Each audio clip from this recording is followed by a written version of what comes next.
Welcome, fans, once again to That Was Two with Brad Livingston. With me today is indie sensation Mike Dell. Mike, how's it going? Oh, it's fantastic, man. All right, so we're going to get started with the question. Growing up, were you always a fan of the business? Yeah, I was, man. You know, it started actually when I was about 6 years old. I can remember vividly. It was WCW Saturday night. Do you remember like the big spaceship doors? Oh, yeah. Like that big set, yeah, like the futuristic type shit. And I remember it was like I think it was like Bryan Adams or Glacier or something like that coming out in '96, and then that was probably the first time that I actually watched wrestling. But then my first actual real memory that really made me watch consistently was Kevin Nash powerbombing Eric Bischoff through the stage. I think it was Yes. Great American Bash. Yep. That year, '96, yeah. So yeah, I've always been a huge fan since I was 6. So when was it that you decided that you wanted to make a go of the business? Probably when I was about 8. I knew that's exactly what I wanted to do with my life. And then I did get to do it. Actually, I started in the backyard, as most people usually do. Yep. And so I was doing like the backyard wrestling stuff for a while. I broke my neck doing the backyard stuff. Yeah, when I was about 19, had to have the C4, C5 fused together. Whoa. My whole spine was out of my whole spine was out of alignment and everything like that. So after that, you know, first of all, doctors told me I would never be able to pick up a weight in the gym again, let alone wrestle. Oh. So, but after that, after about like 9 months, the guy by the name of Corvus Spear, who used to work for Jersey All Pro, currently UWA Elite, said, "Hey man, you know, if you're gonna fucking break your neck, why don't you do it professionally and get paid for it?" Yeah. I said, yeah, exactly, that's true. You know, so he started training me in. He had a ring in his backyard at the time, and there was a couple other guys that were a part of that, like LSG, who's currently in Ring of Honor. Okay. So he started training us and everything like that. And then after about 3 months, I started working professionally around Jersey and everything like that. So, you know, that's how that came. I noticed that when you first started, you went under the name Mike Brocious. Where did that come from? Yeah, that is actually my mom's maiden name and my grandma's name. Oh, wow. My grandma's last name, yeah. So when she passed away, I thought it would have been a nice tribute to have that as my wrestling name. But I eventually evolved it and changed it, but Right. it was kind of a tribute. Oh, that's awesome. Yeah. Can you talk about your first professional match? It was at Bandito Jr. was actually running a show in Newark in 2010. I was in a tag team match. I forget who was in it. I think Steve Scott was in it. So that was my first match. And before the show, Bandito told everybody, if you're gonna do like, you know, suplexes or something like that, make sure it's kind of like a snap suplex because the ceiling's so low. Oh, right. You don't want anybody hitting their head or their legs on like the ceiling or whatever. So in the match, I remember giving a suplex, and it was like a real, you know, like a snap suplex. And then later on in the match, like, one of the other guys went to go give me a suplex, but he decided to lift me straight up in the air. Oh. And my legs ended up kicking out the ceiling light, and it was a fluorescent. It was a fluorescent light.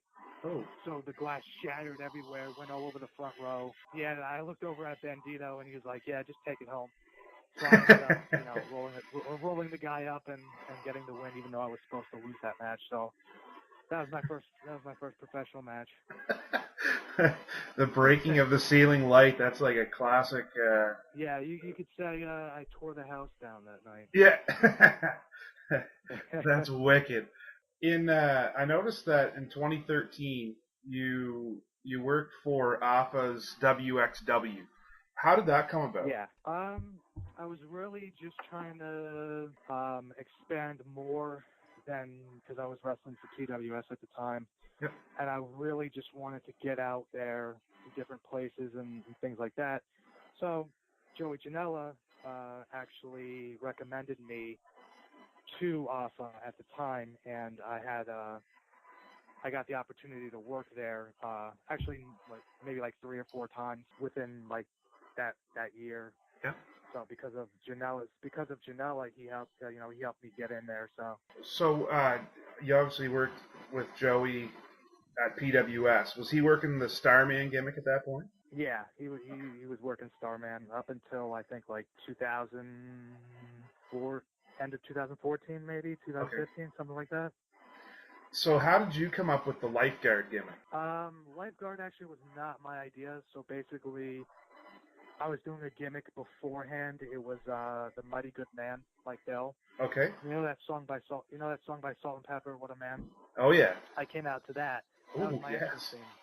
And my gimmick was the Mighty Good Man. And basically how that came about is I was watching WrestleMania, I want to say 11. Okay. Lawrence Taylor, Bam Bam Bigelow. Yes. And I remember seeing a video package with Lawrence Taylor in it, and Salt and Pepper was singing "What a Man" live. And Lawrence Taylor came out with like with the glasses and the colorful jacket and everything like that. So that's kind of what inspired me to do the gimmick. But it really wasn't resonating with the fans. It wasn't getting over as much as I hoped. Mm-hmm. So there was a guy in PWS, scumbag, Eric Pleska. I'm sure everybody knows him. But he actually suggested, he said, what do you think about doing like a Baywatch type lifeguard gimmick? And I wasn't too keen on the idea. I thought it was dumb. Mm-hmm. But I decided, you know what, fuck it, let's do it anyway. I'll fucking try it out, and we'll see how it goes. Yep. What difference does it make? So I bought all the lifeguard buoy and the paint and all that stuff for my nose. And first show I did, which was in Brooklyn, I think it was, for PWS. Yeah. As soon as the music hit and as soon as I came out blowing the whistle, the place went crazy. So I was like, oh my God, what the fuck? I definitely got something here. So yes. I just decided to roll with it. And when did, I know for sure there was 2 matches because I was watching them earlier. When did Ashley Mazzaro start coming out with you? Or was that only for like a couple of times? Yeah, that was only a couple of times. I think it was in like 2015. They decided to put her with me, but then it was only like 2 or 3 times, and then that kind of faded out. All right. And in April of 2013, there was a supercard. PWS did a supercard, and you were part of a 7-way match. Yeah. What was that? Like that? That must have been insane. Yeah, that was actually that was really cool because there was like, I think that show drew like 1,300, 1,200 people, something like that. And yes. There was all these big names there, like Jushin Thunder, Liger, and all these people that I got to meet. So it was just a really cool show and like cool atmosphere to be a part of. But that match was my first of many. Well, actually, it was a 7-way, but I would go on to do probably 15 to 20 6-way matches for PWS. So that was the first match, like my first 7-way match. Yeah. But it was really cool. I got to work with a lot of cool guys in that match, and it was fun. Because I was looking at the names on the list, and Vader, Rock and Roll Express, Hurricane, Jushin Thunder Liger, John Morrison, New Jack. Did you just sit back there and just listen to them, or I don't even know what I'd do in it. Yeah, I mean, as much. I mean, I didn't want to go up and bother them or whatever, but it was pretty cool being around them and meeting them and shit like that. So. Yeah. And a year later on the Super Show, you got a chance to work former WWE superstar Mason Ryan. What was that? Yeah. What was that like? Oh man, Mason, dude, he's so down to earth. He's one of the coolest dudes I ever met. He was just joking around with me a lot beforehand, and we worked like a gimmick match with the lifeguard, with the the beach ball and things like that. Yeah. So it was fun, and it's a really cool dude. I wanted to talk about Delevision or Delevision. Who came up with that idea, and I think it's awesome. Yeah. So basically, how that came about is there was a guy in wrestling. His name was Atu. I don't know if you remember him. He used to wrestle for PWS and the Sanctuary. He stopped wrestling. Okay. But every time I would see him, he would come up to me and he would just be like, what's up, Delevision? And every time he would say that to me. So then, over time, I just started thinking, what would be a good gimmick besides the lifeguard? Because I kind of wanted to get away from it. Right. After a while, and then I just thought, Delevision. So I just, I used that and started running with it. Can you explain a little bit about what it all encompasses in terms of Delevision? Yeah. So I haven't it's not fully out there yet, right, as much as I want it to be. But basically, what it is I'm going to have, how in like TV shows there's different characters in each TV show and things like that. So basically, what it is every show that I'm on is going to be like a television show. Oh, nice. And it's going to feature a different character of mine. So like on one show you might have the lifeguard, on another show you might have the Delster, Mike Dell, on another show you might have the Mighty Good Man, Mike Dell, or another show you might have some other gimmick or whatever. But it's basically like Delevision is television. It's right. Me playing different characters on the show.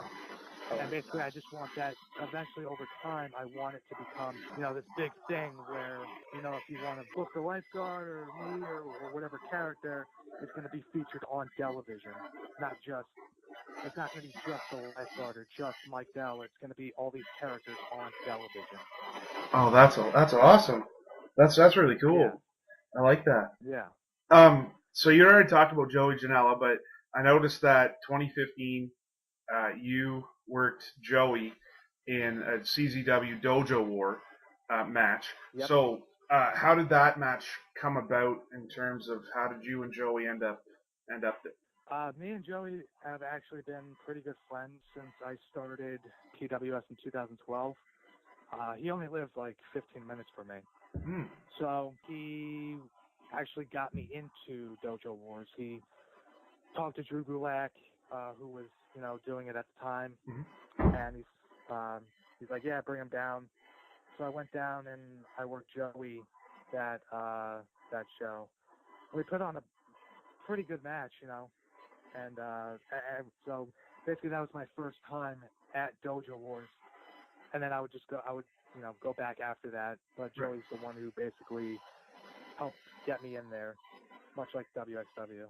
Right. I saw that you formed a team, and I wanted to ask about the Aesthetic Males. How did that teaming come about, and kind of what is it all about? So after the lifeguard gimmick, I needed something else to do. Yep. And Damian Gibbs, who's a friend of mine, I think he was joking around, or one of his buddies was joking around, saying, what about like the males from WCW? What if you did something like that? Yes, the American Males. Just joking around, and then I guess somebody overheard it and like suggested it to Pat Buck, and then it just became a thing. Really wasn't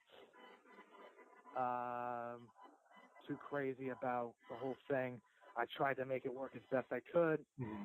I tried to make it, I had an idea of what I wanted it to be, but everybody else had another idea of what they wanted it to be. So it's just like a big ball of crap.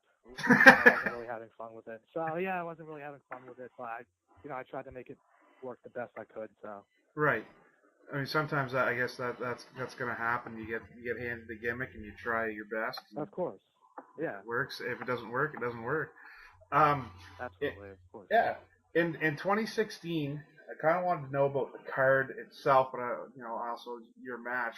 You worked in a combination effort between WrestlePro and Global Force, and I noticed that Jarrett was in the main event. So was this an actual Global Force card, or was it a WrestlePro card utilizing some global talent? When was that? It was in June of 2016. It was you, Damian Gibbs. Let me see here. It looked like I think it was a 4-way tag match. You and Damian Gibbs, Dylan Stiffwood, Jay Enterprise, Gino and JJ Blake, and the champions Craig Steele and Micah Jenkins. Oh yeah. No, I think it was just like I know Jarrett did like a seminar beforehand, so I don't think it was anything that big. But I vaguely remember that. Okay. Yeah, because like Damian Sandow was on the show, Cole Cabana, Bull James was Right. there. Yeah. Okay, so it wasn't like an Impact Global because it's so hard to No. kind of keep those guys. Well, I mean, it's all the same company, but it's hard to follow them sometimes. So 2016 or 2015, you had worked the Dojo War match with Joey Janela. 2016, business kind of started to pick up, if you will, in terms of your Dojo Wars. Like you're there almost every week. Right. How did that come about that they started bringing you in so frequently? So basically, I was on, I don't want to say bad terms with WrestlePro at the time. Okay. But it was kind of rocky, you know. I didn't really have a good attitude, and I didn't like the way, like, my gimmick, and I just wanted more opportunities. And, you know, long story short, people took things the wrong way, and which I didn't really mean, and it's a whole big thing. So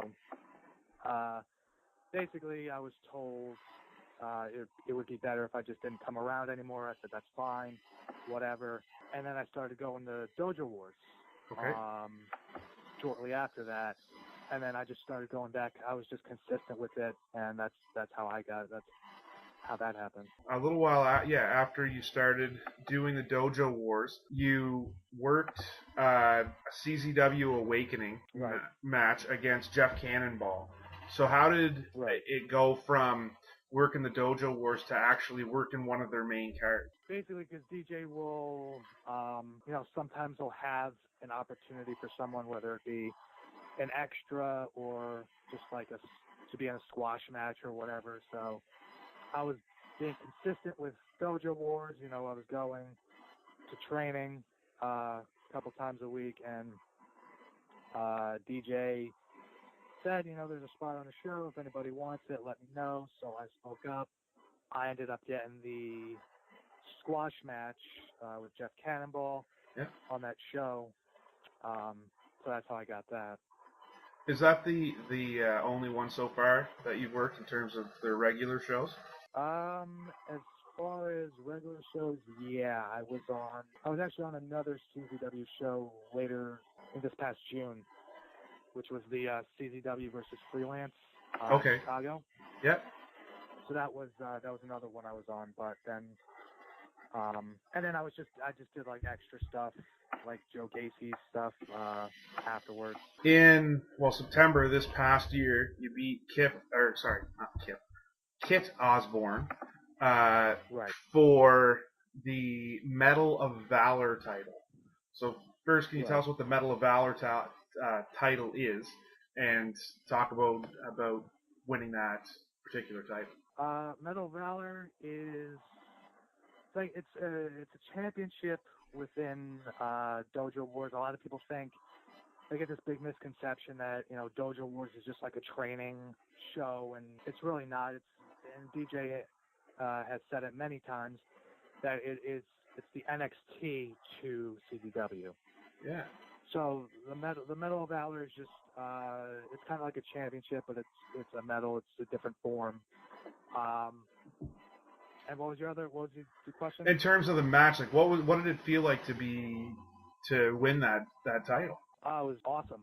I mean, really, really huge honor, because there was a lot of people who won it before me and things like that, and just like the history of CZW and Dojo Wars and things like that, and the recognition that comes with it. It's not just like here's a title, here you go. You kind of get, So I mean, it was awesome.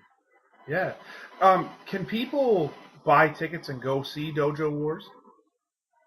Absolutely. It's every Wednesday for $5, 8 o'clock in Blackwood, New Jersey. That's unbelievable. That's only $5. Like, more people should be going. Yeah, and you get the best wrestling. You get the best wrestling for only $5. I mean, how can you beat that? I've watched quite a few shows because one of my first guests was actually Anthony Green, and he's been on a couple of them, and since he was on the show, I've been going through them, and that's actually where I saw you.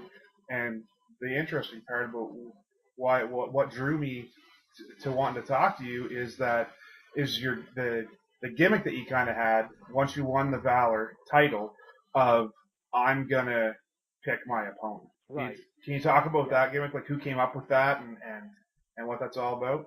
Oh, I came up with that whole thing of basically picking people that are not as good or lesser than me. You know what I'm trying to say? Yes. Just picking people who you think wouldn't have a shot at winning. Right. So it's like, oh, here's a guy who's supposed to be a defending champion, and he's just defending it against all these people who he knows he can beat because it's an easy defense. Yeah.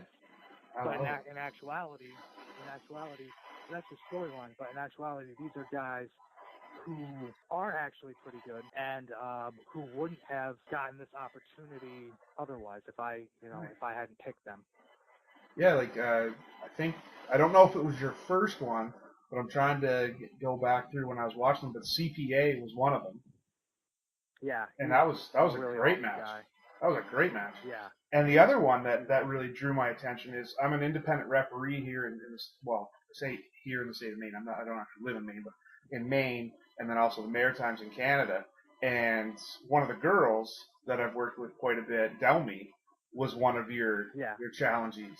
So I thought that was neat, like just the whole idea of the intergender match, and hey, it's for this title. And also, I did. I don't know if you noticed, but I did away with the 2 out of 3 falls gimmick because with the Medal of Valor, it was always 2 out of 3 falls. Yep. But with storyline, I did away with that, so now it's just 1 fall to a finish. Right. Yeah, because you won it in a 2 out of 3 falls, and then that was you just like we're just gonna go 1 fall. But I thought that was I was kind of blown away when I was watching it, and all of a sudden Delmy came out. I was like, wow, this is totally like I loved the gimmick up front, and then as soon as Delmy came out, I'm like, this is something that I've never seen before. This is just it's so interesting to watch that. And you're still the Medal of Valor champion as of right now, correct? Yes, correct. So yeah, you had a match. It would have been about a month ago with somebody who's been up this way, and also he was a part of the Cruiserweight Challenge, Anthony Bennett, right? How was that match? It was fun. Yeah, Bennett's an awesome worker, and it was fucking great. It was really good. Yeah, I mean that's one of the things about the Dojo Wars. Like a lot of people still, even though they haven't been that way for a while, a lot of people still look at CZW as being like, okay, it was just all deathmatch stuff. But Dojo Wars that's totally away from that. It's different. I mean, it's not like they're trying to, with CZW, it's not like they're trying to get rid of death matches completely, but they are trying to go in a different direction. And with Dojo Wars, it's more of it's more wrestling. It's more, 80s, 90s kind of style that MLJ likes. Yeah. I really enjoy it. Like it's something that's different. And it's so enjoyable to watch. One of the matches that I saw, and this wasn't in CZW, was you, Ricochet, Tony Nese, Amazing Red, Shinron, and Brian XL. Can you talk about that match? Yes. Because that blew me away. I've only been able to see highlights, but whoa. That legit was probably one of my favorite matches that I've had, and it's funny because I'll keep a record of all the matches I've had since I started wrestling. Mm-hmm. And I was just looking at that list a couple days ago, and I noticed I remember that 6-way, and I noticed that Ricochet was in it, and I was like, oh shit, I wrestled Ricochet, and it was like I didn't even realize until I looked back on it. So wow. But that was probably one of my favorite. Yeah, that was probably one of my favorite matches. When was that? Was that in 2015? I think that was 2014. Okay. 2013, 2014. I've only seen the highlights. I know that you can actually go online and watch any PWS. Do they have like their own little channel or something? I have no idea, honestly. I think that they do, and I think you can. I mean, you could definitely. Because if you search it on YouTube, you could probably find it. I can't even imagine. Like those, and I guess that would have been before Ricochet was really a big name, before Tony Nese was a big name. Oh, yeah. Right? And Amazing Absolutely. Red would have. That's why I was like, yeah, same thing, yeah. Because that was way before Ricochet became huge. Yeah. And it just looked like an incredible match. I was blown away. Do you have a preference between working singles versus working tag matches? No preference. It's I mean you gotta be creative. You gotta get creative in whatever type of match you're in, whether it's singles or tag or triple threat or 4-way or 6-way or 7-way. You always gotta be, you always gotta have psychology somewhere in there, and you always gotta get creative and do different things, do new things, and just So I mean, I really don't have a preference. I love all of it. Vader has probably been the most outspoken one in terms of veterans, because you just said the word, you said psychology, and it popped into my head. He and some other veterans have crapped on what they call the new indie style of wrestling, where they say there's no storytelling, there's no selling, there's no psychology. Do you think that there's truth in that, or do you think that maybe it's that they don't understand the changes that have happened in the business? Yeah, I mean, obviously, I can understand both sides. Obviously, I see. Sometimes I'll watch, and sometimes there's not psychology. Sometimes it's just really quick, fast paced. Everybody's just trying to get their shit in, everything like that. Some people like that. Me personally, I like it better when there's psychology, when people take the time to sell and slow down a little bit and give breathing room to what they're doing. So I mean, but on the same side, I could see like guys like Vader's point, but they also have to see that the business has evolved. Mm-hmm. It's not the same as it was back in the 70s and 80s and even the 90s. Everything evolves, including wrestling.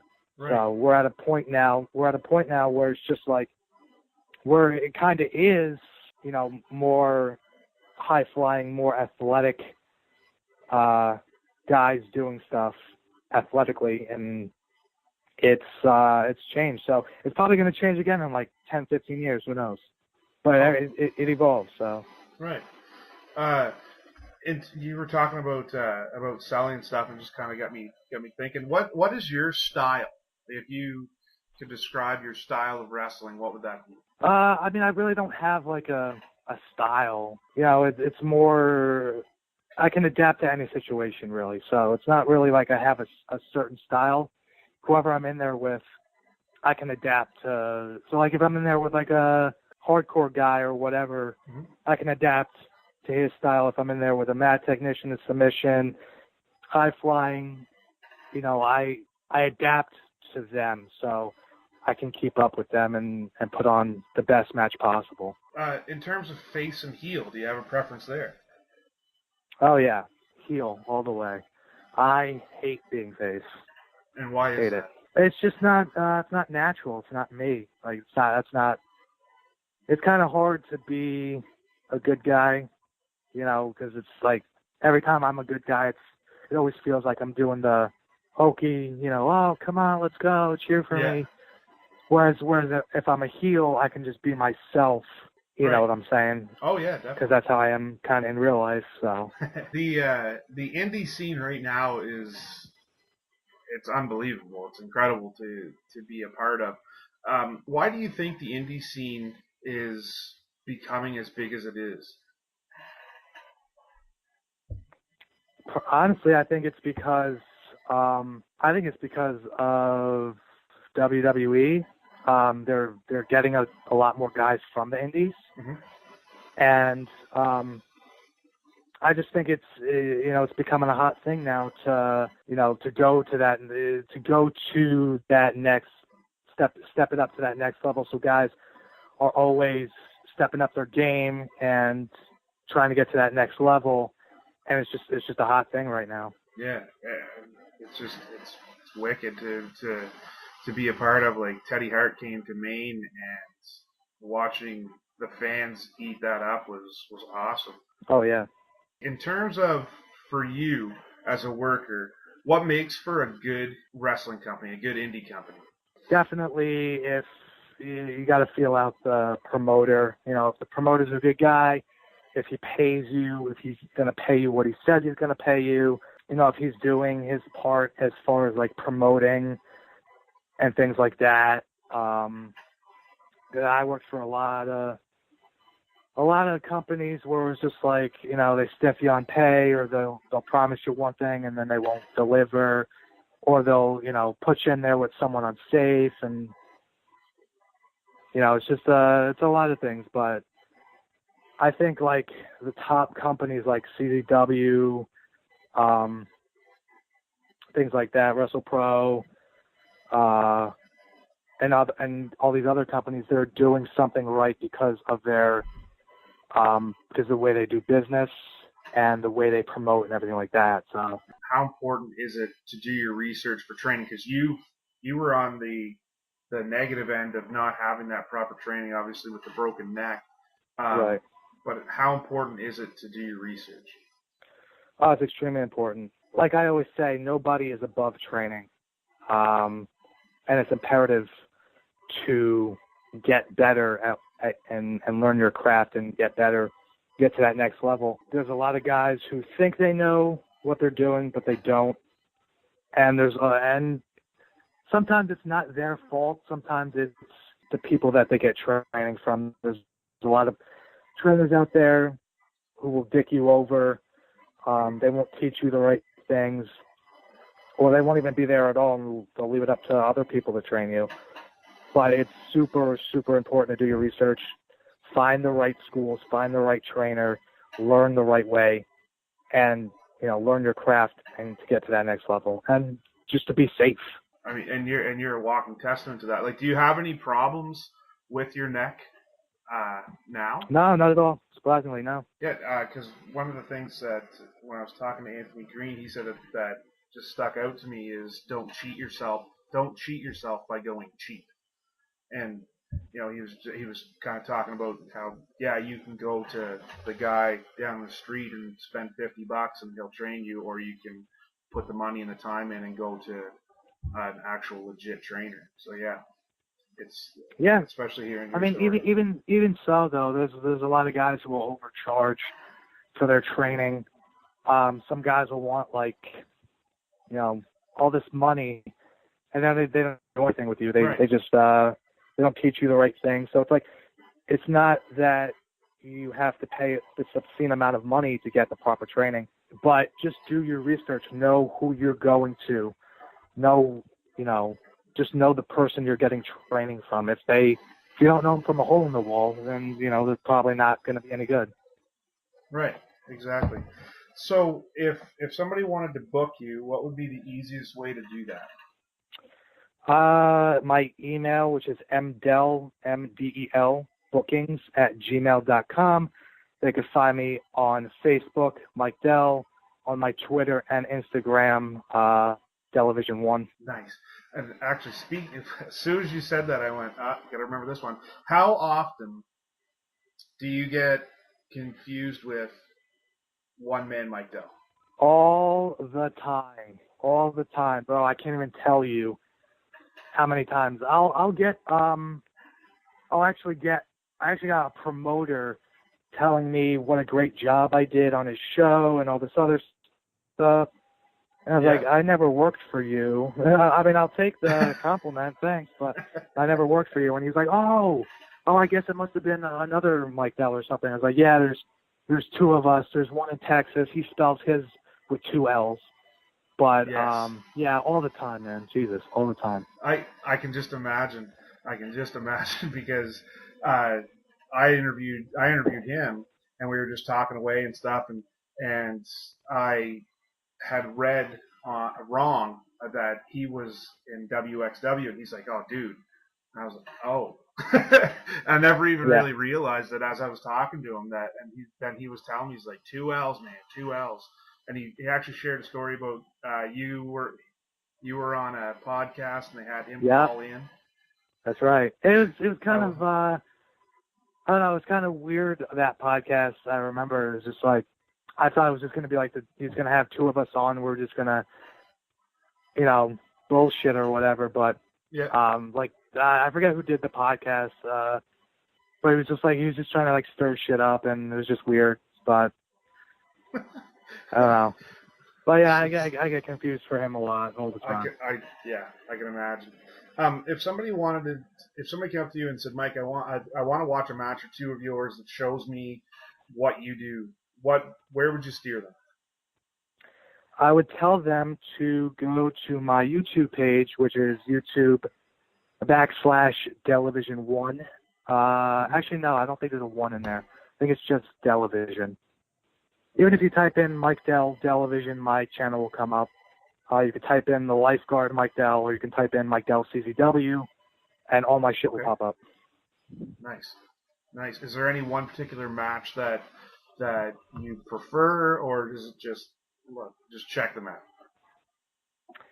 It's kind of hard to say. I mean, one of the recent matches I had with Jordan Oliver from Dojo Wars, I forget which one it was, but that was a really good match I had. One with, trying to remember, it was a Warriors or wrestling match from this past year. I forget which one it was. I think it was wrestling Ness Lopez. But yeah, there's a whole bunch of them I like. I can't really just like narrow it down, but you can definitely check it out on YouTube. If somebody wanted to catch you in action over the next little bit, what do you get coming up? This Saturday in Queens, I've got House of Glory, the 7-year anniversary. It's going to be the return of the lifeguard, Mike Dell, versus the Caveman in an MTV rematch for the TRL Championship. Yep, I've got Dojo Wars after that, H2O, a Christmas Classic #2 on December 22nd.